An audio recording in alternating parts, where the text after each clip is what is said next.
Hello, and welcome back to the What's Next podcast. I'm one of your co-hosts, Will Massa, accompanied by other co-host, Shane Tucker. This is episode 1, so this is the pilot. This is a little bit of a test run. A lot of this is going to be valuable information. A lot of it's going to be off the cuff, but we're just going to dive right into everything. But first, let's explain a little bit of who we are and what What's Next actually is. If you haven't seen us on TikTok or Instagram, or maybe you're just discovering who we are, What's Next was stemmed from our personal struggles through collegiate athletics. I'm a former Division III baseball player. Shane is a former Division I baseball player. We'll dive into a little bit more background later, but What's Next was stemmed from that. And really, we're just here to provide as much free value as possible to high school and college athletes that maybe are struggling on the field, off the field, balancing things, whatever it might be. We are here to help you grow through those things. And hopefully everything that we provide in a free format, whether it's TikTok, Instagram, this podcast especially, we want you to get the most out of it possible. Always feel free to reach out to us on social media, providing suggestions, providing ideas, things that you want to hear from us. And if you're even more interested from hearing from us, you can schedule us for a one-on-one coaching call. We do mental skills training, physical training. We have a team of coaches that are ready to help you at all times. That's what What's Next actually is. My personal background, I'm a Division III pitcher formally, graduated in 2022, pitched 5 years at the Division III school I was at, had a blast of a time, genuinely some of the most fun I've ever had, but it came with a lot of struggles for me personally, especially off the field. I didn't have a shortage of opportunities on the field, but where my shortcomings really came from was off the field struggles, trying to figure out who I was as a player, trying to figure out how to separate both the game from who I was as a person. And it really took me until my final season to really come to terms with all of those things. And it was the best season I ever had. It was the most team success I had in college. And it was the most fun I had playing baseball, other than, a couple of summer ball seasons here and there. And genuinely, I just want to pass on that message because there's so many things that I know now as a 26-year-old that I wish I knew as an 18-year-old. And that's really the purpose of what we're trying to get through. So Shane, talk a little bit about your background, and then we're going to dive right in. Yeah, absolutely. So I was a 5-year Division I pitcher. I was at 2 different schools. I went to Long Island University first, and then I went to Florida International University. And during that time, I actually got diagnosed with generalized anxiety disorder. And the reason that this sort of talk, this sort of conversation that we're having is so important to me is because I really struggled off the field and on the field. I knew that there were things that I had to complete off the field that I wasn't doing, and I knew that there were ways that I could compete and ways that I can contribute to a championship on the field that I wasn't doing. I found myself lonely. I found myself in a place where I didn't know what I was doing, and the only way I found that was in my final year of my career when I decided to look at resources, look towards people that could help. And I think that's what we want to do here is help you guys find that, because now I can look back on my career with a sense of appreciation, with a sense of completion, because I know that I gave it my all. And I think that's what I want everybody here to realize too. Yeah, well said.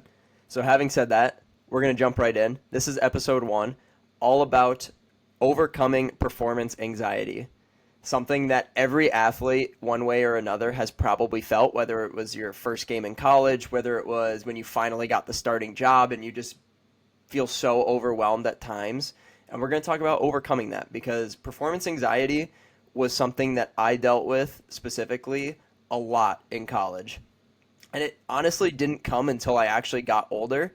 My freshman year, I didn't deal with it too much because I was a little bit buried in the bullpen, but had a lot of appearances. I was able to pitch a lot of innings for my team, but I wasn't, the spotlight wasn't on me. I had a role and I did it well.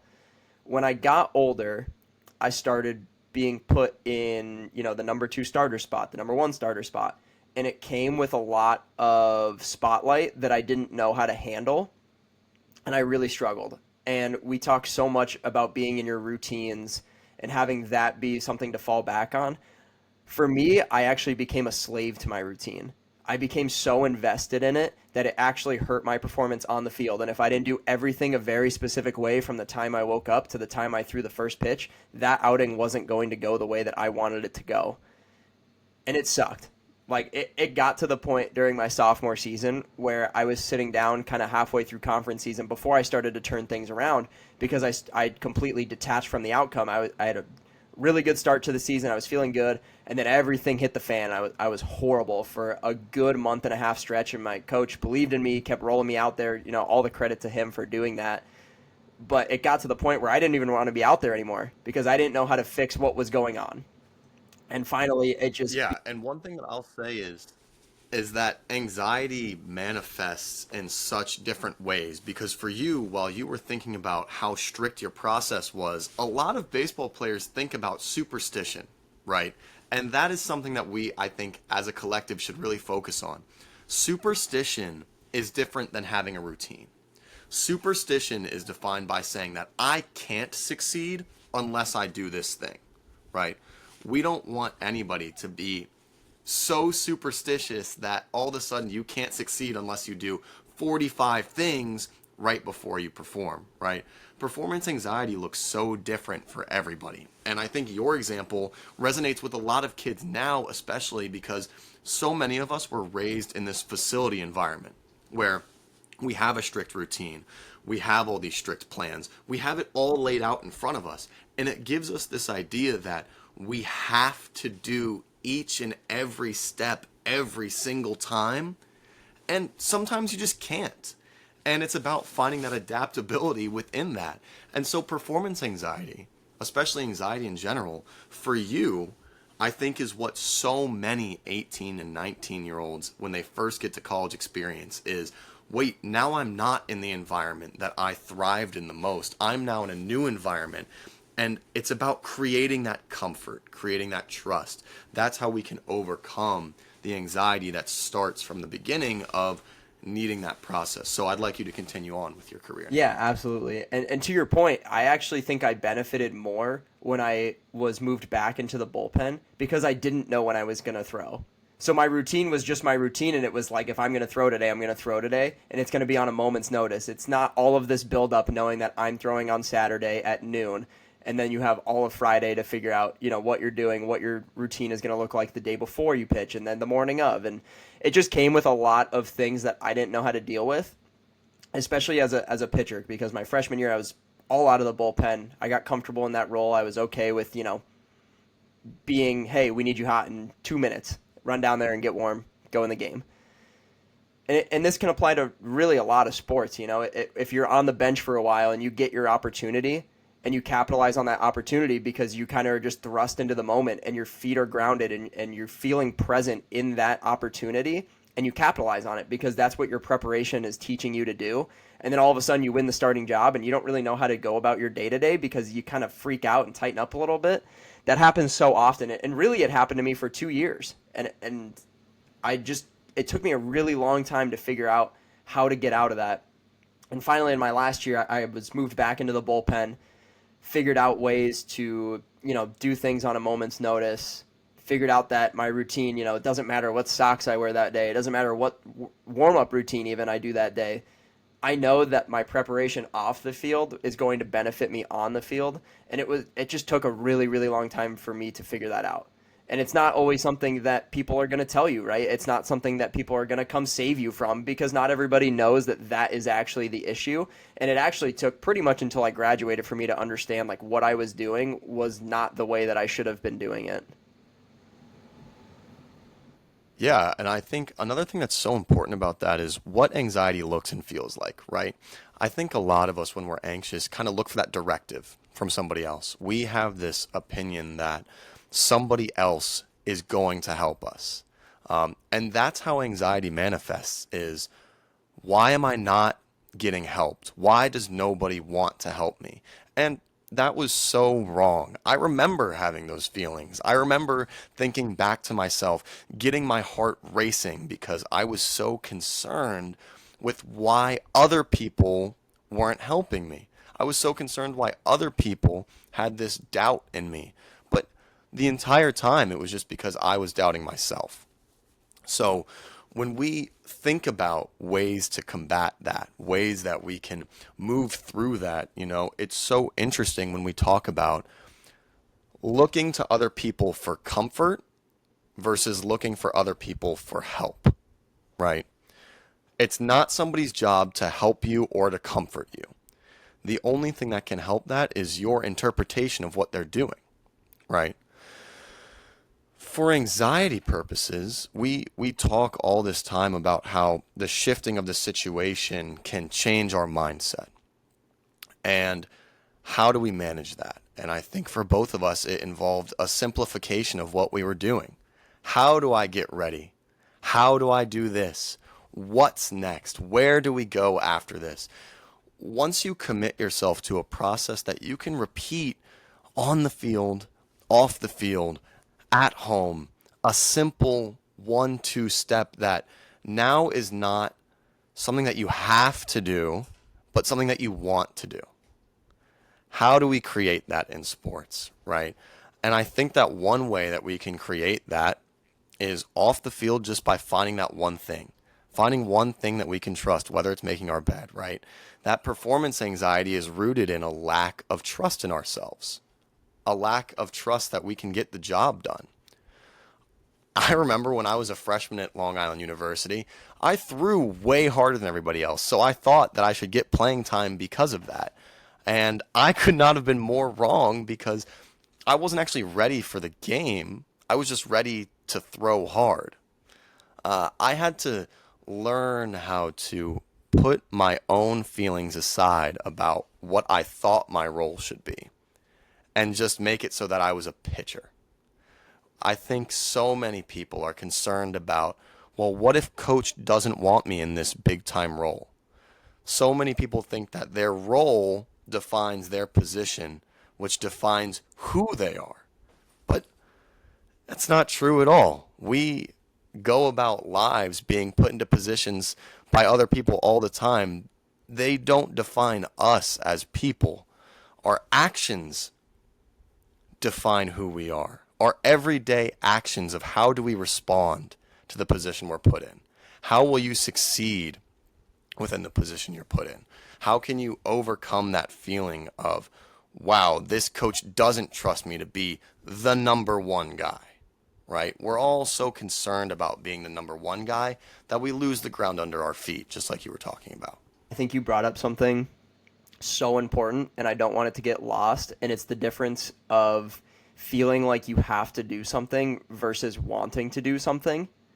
And that doesn't mean that you wake up and do whatever you want, right? It's these are the things I know will make me successful, and I want to do them. It's not I wake up and I have to put on this set of socks. I have to put my shoes on a certain way. I have to listen to a certain playlist on the way to the game. I have to do a certain stretch routine in this specific order for me to be successful, rather than this is what makes me feel good and this is what makes me feel most confident for me to go out there and perform at my top ability. Because we know that every athlete, college, high school, you're putting in a ton of work. You're prepared in terms of the work that you're putting in off the field more often than you think you are. And there's so many external factors that can change how you feel about that. But finding something that you want to do as your routine, maybe it's a pre-pitch routine, maybe it's a pre-game routine, something that you can rely on, but not something that you are a slave to. You don't have to do it. You're not going to go out there and the world's going to burn down if you don't do that specific thing before the game starts. The world's going to keep spinning. The sun's going to come up. The sun's going to go down. And when we get into that mindset of have to, it can take so much joy out of sports.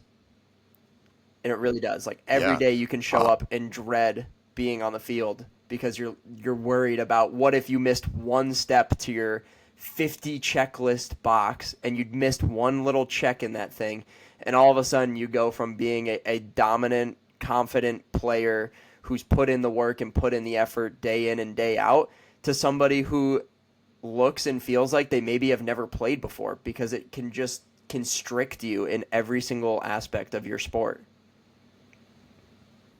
Yeah, I think also it's super important to note that we've been talking about a lot of the off day stuff that we can do to help overcome performance anxiety. But I think one question that I want to phrase to you is, there are going to be times where you're not succeeding on the baseball field. How did you prevent yourself from getting back into that bad, anxious thought And even if the pitch wasn't what you wanted, how did you get back into a good headspace, Will?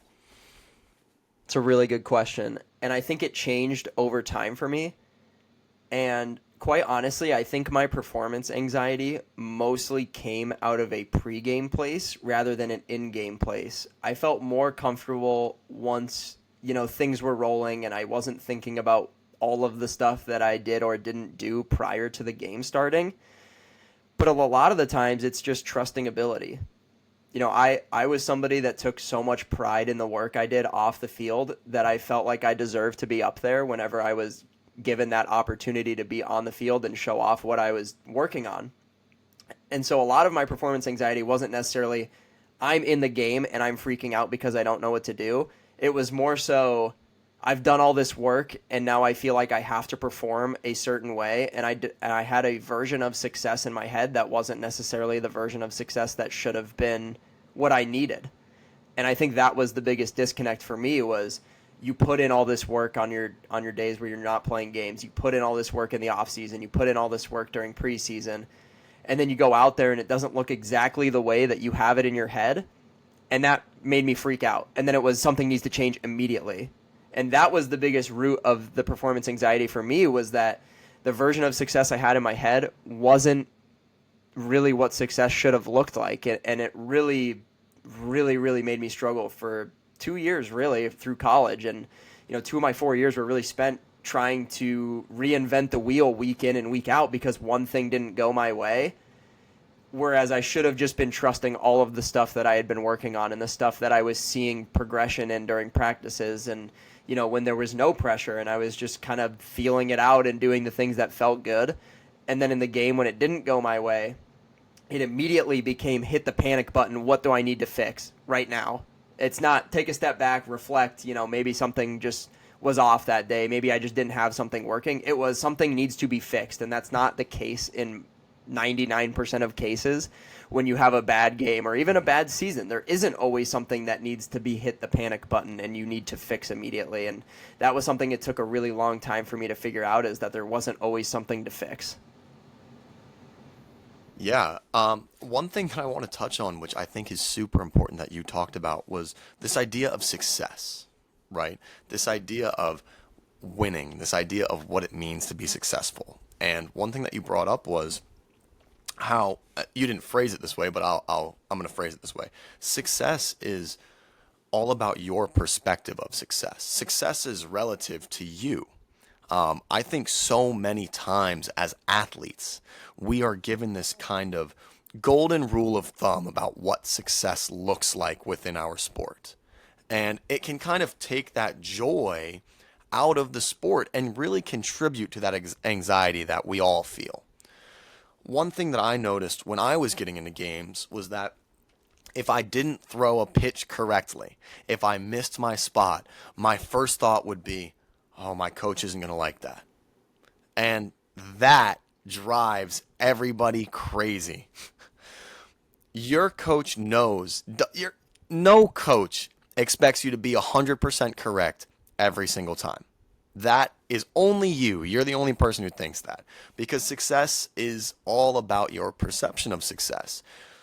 The best thing we can do as athletes is respond.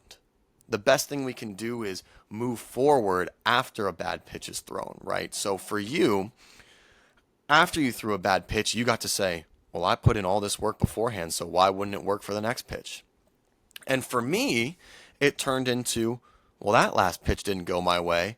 Let's go look at something that I know will always be there, like the white of the rubber on the mound or the foul pole out in right field. They'll never move. They will be a constant truth.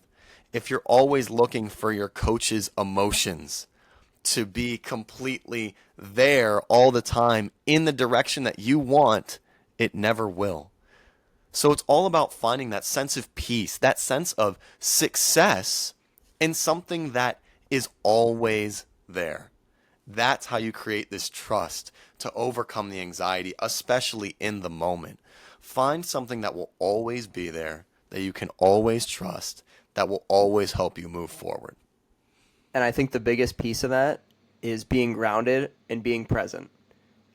the guys that I coach, I love telling them be where your feet are because there's so many thoughts in every sport really, but especially baseball with how kind of slow the pace is.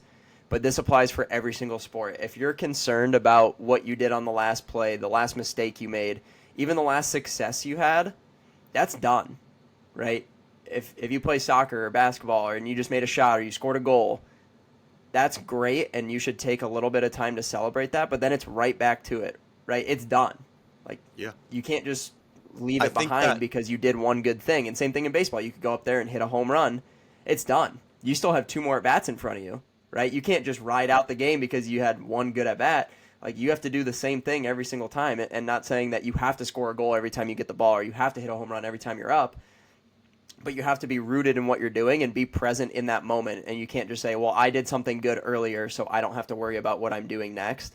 It's just about staying present and focusing on all of the preparation you've done and trusting your ability in the moment that you're actually in and not what's about to happen or what was. Absolutely. As somebody who studied language a lot, because I studied communications for a master's degree, I will say that this can all be summed up in one word: mindfulness. It's all about being mindful of where you are. I have this word actually tattooed on my chest. I think that being mindful is imperative to success. How can we look backwards and reflect, right? There's a reflection that needs to happen. But after reflecting, realize where you are. Realize where you're standing. Realize that you can't change the past or the future. The only thing you can change is right now. Mindfulness and discipline are the two biggest factors in overcoming anxiety. Realizing that the everyday process that you can contribute to right now is what will create the success. It will create that trust. Everything that you've worked for is now culminated into a single process, a mindful and disciplined process. If I wake up, I make my bed. I want to make my bed. I want all these things, right? I know that when I wake up and I do that, I feel better because I'm mindful about that. I'm focusing on my emotion in the moment and responding to it. I think so many people nowadays are feeling emotions and then ruminating on them. Rumination is being stuck in a single thought, in a single way, and focusing so much on the past that you can't move forward. We preach reflection into that mindful step. How can I change what I'm seeing right now? You cannot change the past and you cannot change the future. And I think another thing that goes into that is fear. So many of us are way more afraid of things that we don't know. And I'd love, Will, to hear your opinion on how fear might have played a huge part in your anxiety as a player.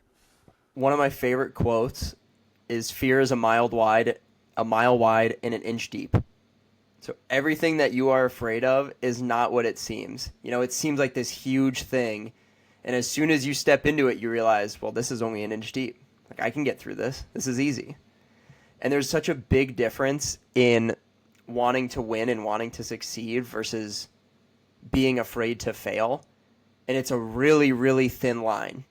And it's really, really hard to discern which of the two you're actually in.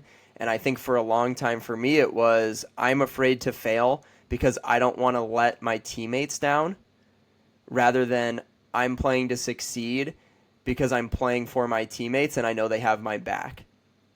And it's such a thin line that so many athletes, I think even during self-reflection, oftentimes can't put their finger on it. It's like I feel confident and I'm up there and I'm trying to succeed and I just can't. It's one of those things where it's probably rooted in fear of failure rather than playing to win.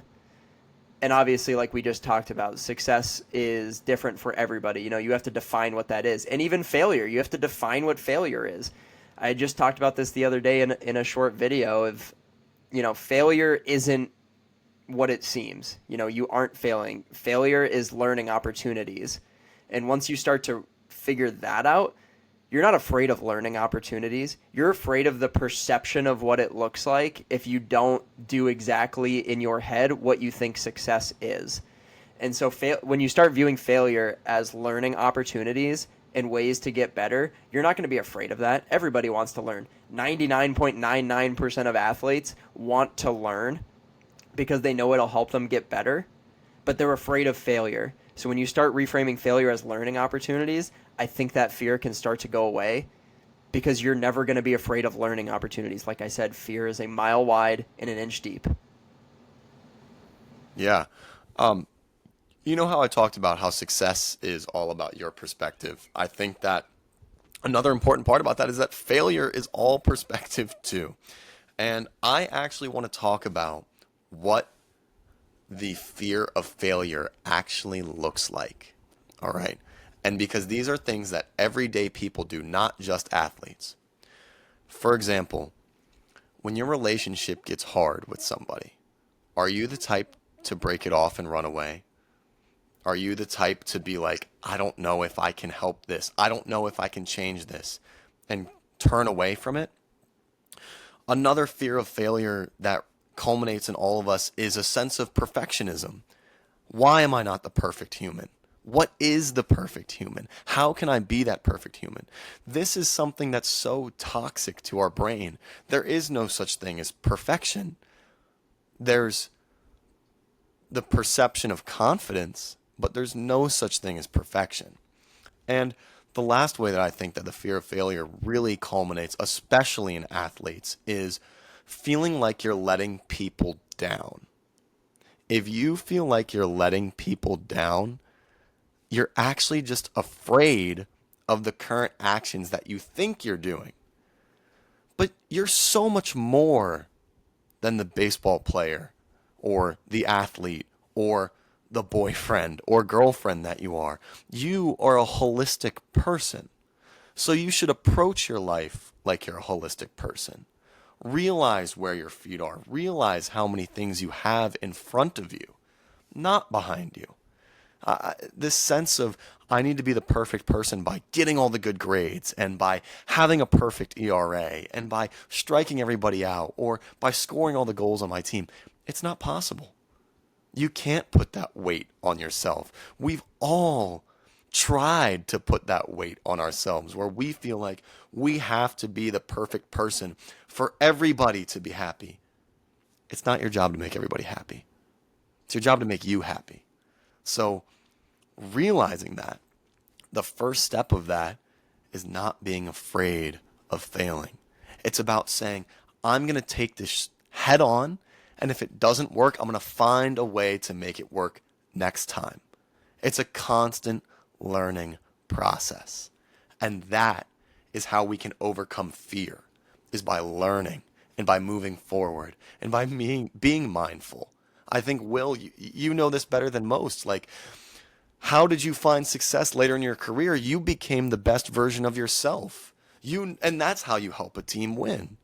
You no longer were worried about trying to be perfect for your coaches or for the other people. You were just concerned about being you because you knew at the end of the day that if you were the best version of yourself, it would help those other people win too. Well said.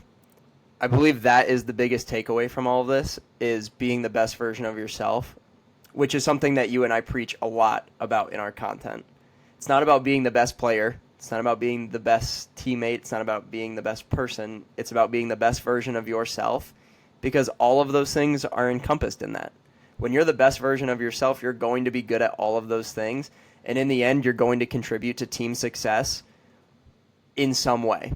And I think the hardest thing to realize is that when you're the best version of yourself, that doesn't mean that you're the best player on the team, and it doesn't directly correlate with playing time or being the number one starter, whatever that might look like. And that's a really hard thing to figure out because it's reframing what success actually is. But I believe being the best version of yourself is the biggest takeaway from this and being grounded. Yeah, absolutely. I think the biggest takeaway that anybody listening, whoever it is, I want you to look at yourself in the mirror and say, I am successful. I have done so many things. Because if you have gotten to a point where you can play a sport, I promise you, you've put in the work to do something to make that dream happen. Find that. Find the reason you got into it for the first time and analyze how you were successful. Absolutely. With that being said, we're going to wrap this up. Thank you to everyone who tuned in. Be sure you're following us on all social media platforms at What's Next Athletics. We'll be back for episode 2. Please rate the show whatever you feel it deserves so we can help get this message out to as many people as possible, athlete or not. And we will see you next week.